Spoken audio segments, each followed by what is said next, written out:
விமான விபத்து குறித்து முன்பே தீர்க்க தரிசனம் உரைத்த இலங்கையை சேர்ந்த தேவ ஊழியர் தற்போது சமூக வலைதளத்தில் வைரலாகி கொண்டிருக்கும் காணொலி காட்சியை தான் நாம் பார்த்து கொண்டிருக்கிறோம். குஜராத் மாநிலம் அகமதாபாத்தில் இருந்து லண்டன் புறப்பட்ட விமானம் புறப்பட்ட சில நிமிடங்களில் வெடித்து சிதறிய காட்சிகளை நாம் பார்த்து கொண்டிருக்கிறோம். இந்த சம்பவம் குறித்து சரியாக 49 தினங்களுக்கு முன்பு ஊழியர் ஜெரோம் என்பவர் தீர்க்க தரிசனம் உரைத்துள்ளார். இந்தியாவில் விரைவாக ஒரு விமான விபத்து நடைபெறப் போகிறது என்றும் அந்த விமானம் எந்த நிலையில் விபத்துக்குள்ளாகும் என்றும் பார்ப்பதற்கு விமானத்தின் கலர் எப்படி இருக்கும் என்பதையும் மிக துல்லியமாக தீர்க்க தரிசனம் உரைத்துள்ளார்.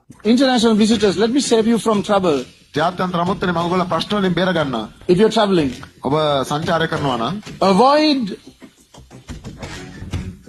red fuselage, red body, aircraft body, රතු පාට තියෙන ගුවන් යන මග හරින්න. because this is issues in the air. මේ ගුවනේ ඇති වෙන ප්‍රශ්න. This is Mayday in the air. Mayday in the air.